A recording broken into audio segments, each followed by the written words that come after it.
Thank you so much, Sarita. Thank you for that lovely introduction. And thank you, Dr. Dhurusha and Dr. Marjorie and the whole PCOS Society for having me here for this talk. And as you said, it's a very clinical topic. So we will keep it very, very clinical. And just...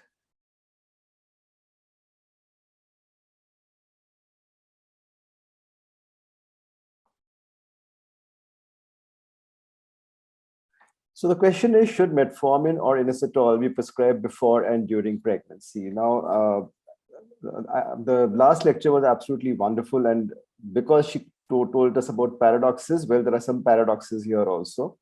So basically, we know all this. We know that the PCOS causes a lot of problems in the women, menstrual disturbance, hirsutism, anovulatory infertility, metabolic comorbidities. But PCOS also throws a long shadow on the pregnancy of the woman when she becomes pregnant. And we have pregnancy-related complications like GDM, preeclampsia, pregnancy-induced hypertension, and preterm delivery.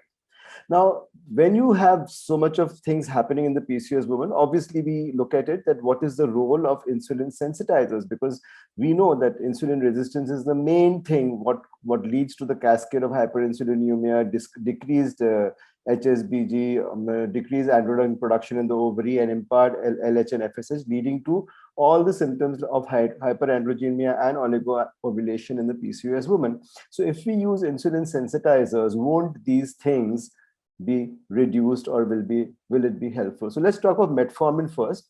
Now, metformin has been shown to have encouraging effects on several metabolic aspects of the polycystic ovarian syndrome, such as insulin sensitivity, plasma glucose concentration, and lipid profile. And from this very elegant paper of Neil Johnson, when he talks about metformin and the use in the PCOS, he said that early studies and even small randomized controlled trials were promising, and metformin seemed to be adopted into practice to some extent prematurely, because before its utility was actually proven. Then in 2009 came the report of an international consensus group, and the statement said the use of metformin should be restricted to those patients with glucose intolerance. And this seemed to end the routine use of metformin for anovulatory infertility in favor of the more established first line of treatment, then being clomiphene. At that time, no consideration seems to have been given to Italian RCTs involving non-obese women in PCOS that found significant benefit of metformin over clomiphene. Indeed, others continued to question whether metformin should continue to have a more prominent role, especially where immediacy of achieving pregnancy is not of paramount importance. So the question is metformin useful in PCOS infertility? It has certain advantages over clomiphene or other ovulation-inducing agents, like it has no adverse effects on the endometrial lining. It's not known to increase the rate of multiple pregnancies. There's no requirement for inconvenient and costly follicular monitorings, etc. And PCOS women taking metformin were more likely to conceive with or without other ovulation-inducing agents compared with patients who did not take metformin. So let's look at this multi-center randomized double-blind placebo-controlled trial where metformin plus standard infertility treatment increased the chances of pregnancy 1.6 times compared to the control group, and the miscarriage rate was not elevated, and metformin treatment up to the 12th week of pregnancy did not decreases. This was the result of the trial. And the conclusion, they mentioned that obese women especially seem to benefit from 3 months pre-treatment with metformin and its combination thereafter with routine ovulating inducing agents in anovulatory infertility. So basically, if you say a Cochrane review of 7 RCTs, women found that the clinical pregnancy rate for metformin versus placebo was significantly increased, but only 3 RCTs involving 115 women examined the outcome of live birth, and therefore this analysis was underpowered and did not find significance. Now, we know that PCOS women and metformin, there is definitely some help. Now, women with diabetes, what if they are already diabetics and they are on metformin? They may be advised to use metformin as an adjunct or alternative to insulin in the preconceptional period and during pregnancy, when the likely benefits from improved blood glucose control outweigh the potential of harm. And what is the harm? In the periconceptional period, when the woman becomes pregnant, we want a very strict control of the blood sugar because we want to prevent congenital malformations and spontaneous abortion. So metformin has found use there. So do we continue metformin in PCOS women who conceive? Well, yes, PCOS women from this large meta-analysis in 2020 says, after controlling all the potential confounding effects, women with PCOS had a twofold higher risk of developing GDM and a 50% increased risk of development of gestational hypertension and a 30% risk of developing preeclampsia. So yes, a lot of studies have come out on the use of metformin and continuing them in pregnancy, like this Finnish study of 320 women, where women received metformin or placebo for 3 months prior to fertility treatment, and for a further 9 months during treatment up to 12 weeks of gestation. And this study demonstrated an increase in the pregnancy rate from 40% to 53%, with obese women experiencing the greatest benefit. Furthermore, the live birth rate was also increased in this particular study on those who were in insulin.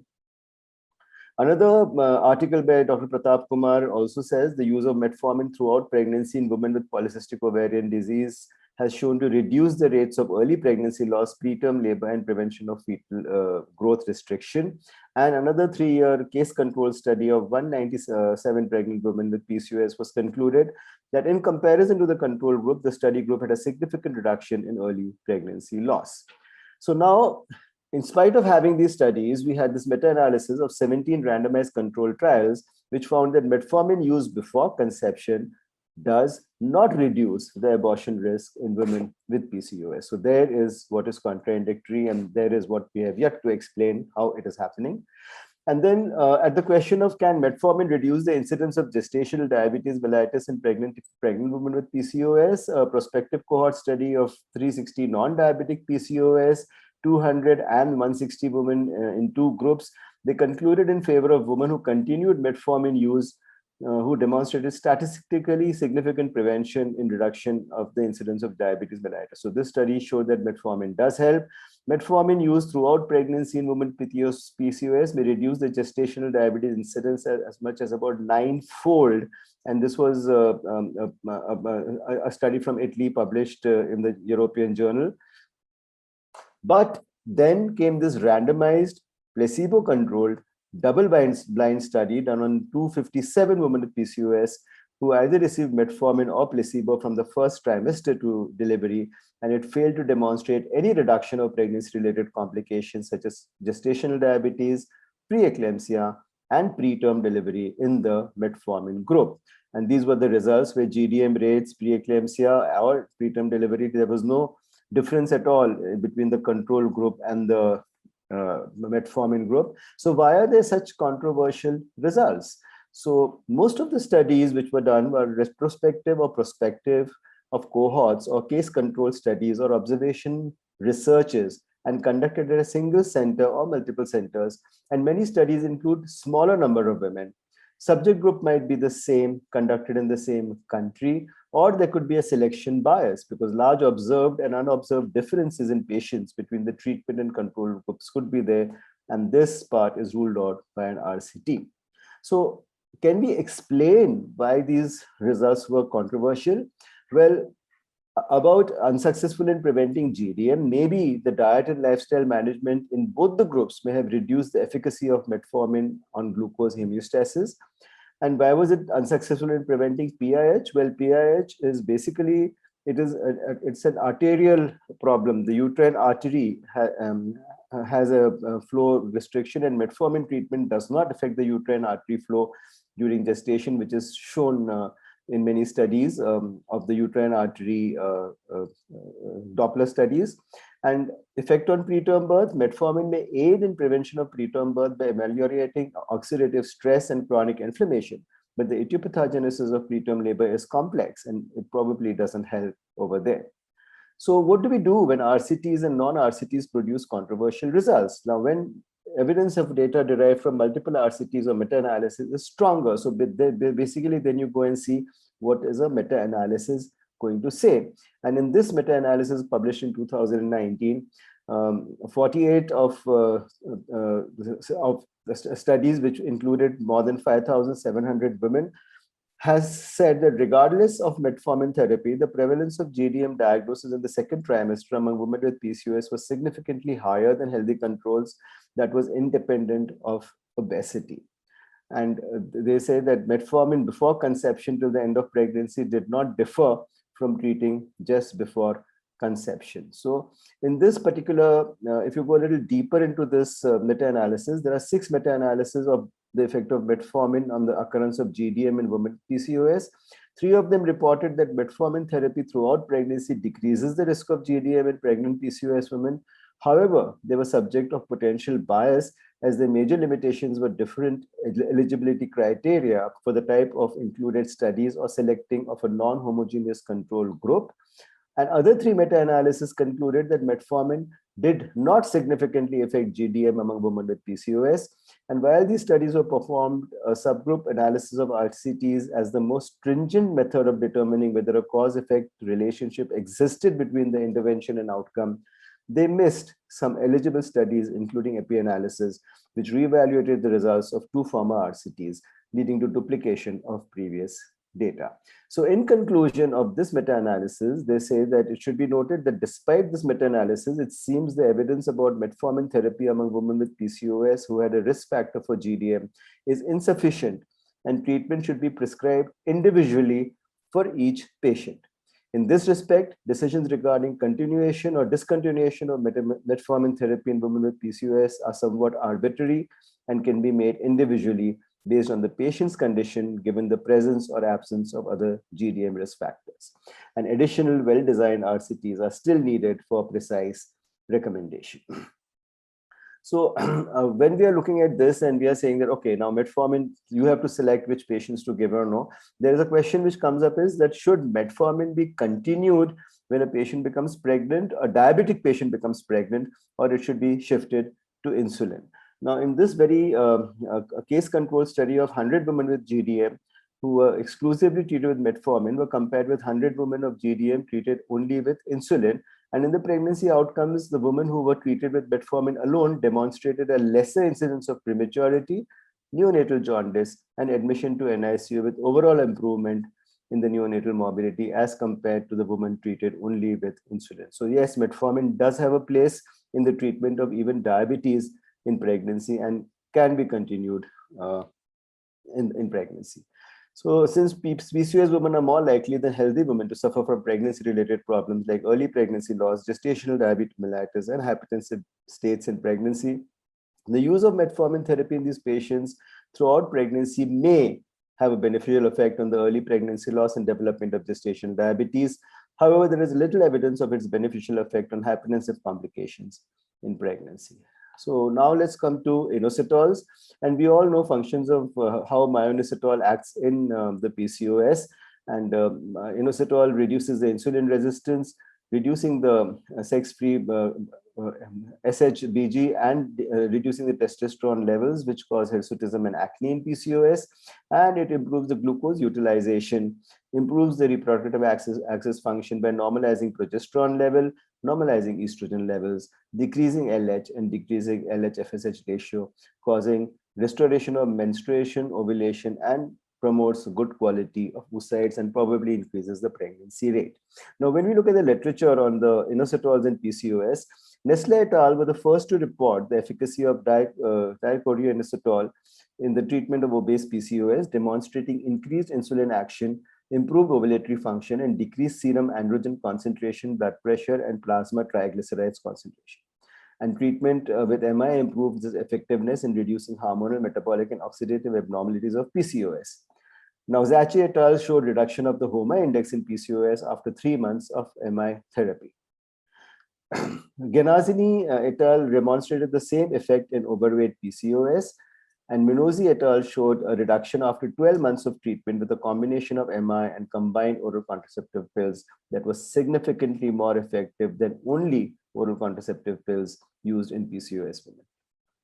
So in this review of inositols in PCOS, many studies, they say that many studies have demonstrated that in patients with PCOS, MI improved ovarian function and fertility, decreased severity of hyperandrogenism, including acne and hirsutism, positively affect metabolic aspects, and thus treating with MI has become a novel method of ameliorating PCOS symptoms, improving spontaneous ovulation and or induced ovulation.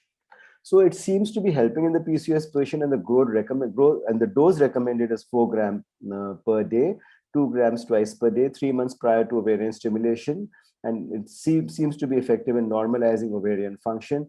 And but however, further evaluations by large multi-centric randomized control trials are needed to assess the clinical pregnancy and the live birth rates. But the available data suggests that MI and DCI in the combination in physiological ratio of 40:1, with or without other compounds, could be beneficial for improving metabolic, hormonal, and reproductive aspects of PCOS.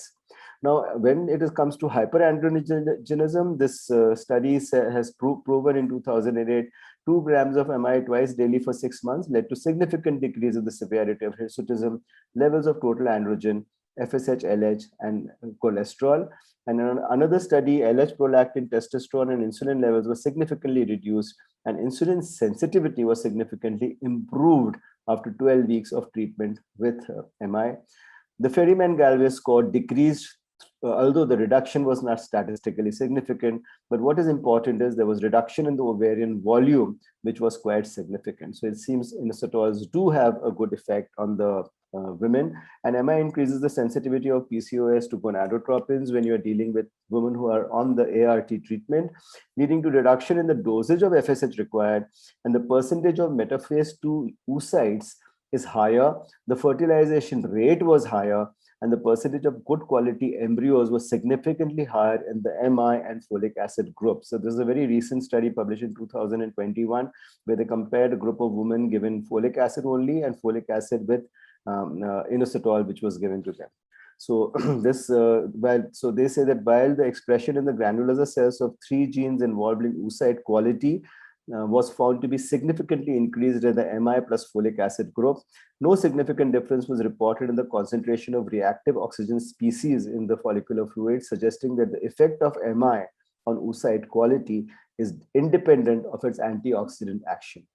So in this study, no effect was observed concerning the cumulative pregnancy rate, contrasting with the study of Altini et al., which found an increase in the pregnancy rate also when they used MI and folic acid for treatment.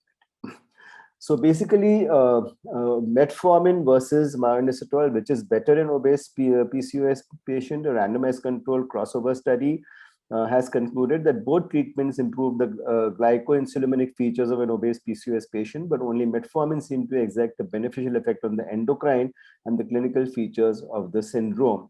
So here it is, the hormone SHBG and the BMI both are more affected by metformin, not by myoinositol. And another study comparing myoinositol and metformin, here they say that 11.5% more weight loss compared to metformin in the MI group, and in general much better tolerated. So basically, a recent when you compare inositols to metformin, a recent meta-analysis of 6 clinical trials with a total of 355 patients treated either with metformin or inositol demonstrated similar effects of metformin and MI on fasting insulin, HOMA index, testosterone, and body mass index, with less side effects registered in patients with MI. So basically, they're saying MI is much better tolerated by the women. So if MI and metformin are both going to help the PCOS patient, what about the combination of MI and metformin? MI and metformin in combination could act in an additive or synergistic way, allowing the use of reduced doses of metformin in patients intolerant to the normal therapeutic administration of metformin. Many women cannot tolerate metformin, and in this way, you can reduce the dose by adding MI to it. And confirming these hypotheses, the combination metformin and MI showed greater reduction of HOMA index at 3 months of treatment than metformin alone, while the effect on fasting blood glucose and insulin levels were not statistically significant. Another paper from Delhi, Dr. Alka Kriplani and the workers' combined treatment also led to a greater improvement in menstrual cycles, both length and bleeding, BMI, acne scores, and modified Ferryman-Galway score. and hormonal parameters improved in both groups, and the levels were comparable after 3 months. So basically, once they become pregnant, do you continue inositols like we are talking about metformin? So myoinositol may prevent gestational diabetes in PCOS women. In this particular study, MI was given throughout the whole pregnancy, and a group of women treated with the metformin stopped the drug after pregnancy diagnosis, and the prevalence of GDM in the MI group was 17.4% versus 54% in the control group, which is a very highly significant difference. And in patients with already diagnosed gestational diabetes, there was an improvement in glucose homeostasis measurements, and it seems to have helped.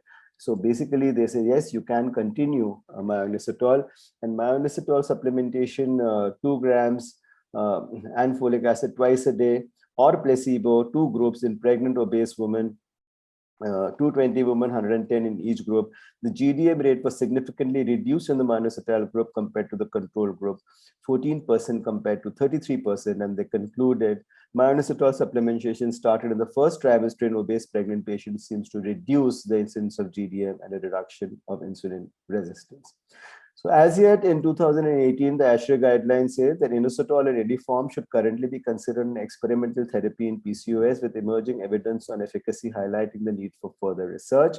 Women taking inositol and other complementary therapies are encouraged to inform the health professionals. And inositol seems to be a promising molecule for the treatment of PCOS with insulin resistance. However, its useful in non-PCOS is doubtful. Therefore, its use presently should be in carefully selected patients till more data is available. So what do we conclude in this from this all this data which we have gone through? That yes, should metformin or inositol be prescribed before and during pregnancy? Probably yes, because if a PCOS patient is on either of them, they can be actually continued, and they bring down the insulin resistance, and they help the PCOS woman by regulating the metabolism by bringing down the insulin resistance. And as yet, more data for metformin to be continued as compared to inositol is there, because it has been a much better and more widely studied drug. But basically, it all boils down to having an individualized treatment. Metformin probably in obese, or that type A or phenotype A and B, what was just alluded to you, and inositol as pre-treatment for IVF patients and in infertile patients, and GDM prevention also would probably be there. And there's also an Indian study undergoing now at Dr. Hema Divakar Center in Bangalore, which they are planning. They are going vitamin D to one group and vitamin D and inositol to the other group. And we are watching and waiting for what the results show, whether inositols really have any effect in bringing down the incidence of GDM. So as yet, yes, a few question marks are still there. But both these inositols and metformin as insulin sensitizers have a role to play in the PCOS patient. Thank you very much.